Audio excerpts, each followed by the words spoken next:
I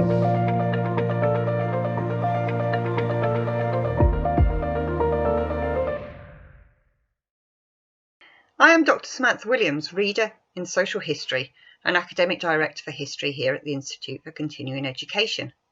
I teach a range of British social and economic history courses, and I am Course Director for the MST in History, a part-time course taught over 2 years. My research focuses upon poverty, disease and medicine. The social distancing we are practicing at the moment is nothing new. It was put into effect during outbreaks of other epidemic diseases, such as bubonic plague in the 16th and 17th centuries. Past populations also used health certificates. They closed national and local borders and put restrictions on the movement of goods, believing that these too could transfer disease. They believed that plague was transmitted via contagion from person to person, as well as through miasma. Miasma was bad smells in the air. Perfumes could prevent infection, such as that in this plague doctor's beaked nose. When Samuel Pepys went out during the Great Plague of London in 1665, he held a posy up to his nose. England had no public health regulations against plague at all before 1518.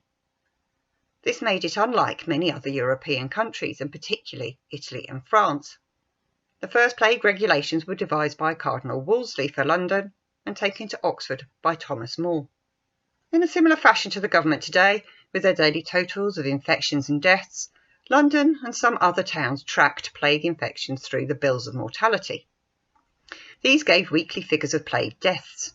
When the count got too high, we can see the most extreme form of social distancing. The monarch, parliament, the clergy, and the rich and wealthy fled. Those infected with the plague were identified. Infected houses were marked by bundles of straw hung from their windows for 40 days. And later this became a cross on the door, and the words "Lord have mercy upon us" was written above. Inmates of infected houses had to carry a white stick when they went out into the streets. Thus those not infected with the plague could avoid infected houses, and they could socially distance themselves from infected people outside when they went outside their own houses. Some provincial towns separated the infected in special pest houses, away from everybody else. York was one of the first towns to shut up whole infected households for 6 weeks, and this became national policy from 1578. In York and Cambridge they stationed watchmen at the ways into the towns to prevent the movement of infected people in or across the town. This was another form of social distancing, keeping out people from known infected places. Urban councils also postponed fairs to prevent contagion between people attending. In Cambridge, 2 large annual fairs were cancelled, Midsummer Fair and Stourbridge Fair, as well as the annual dinners for the mayor and the aldermen.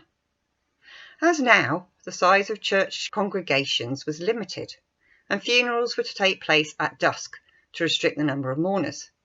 Those who came into contact with those suffering from the plague were also identified. Nurses, searchers of the dead, who searched bodies looking for the telltale signs of plague, and bearers of the dead, who took corpses away for burial.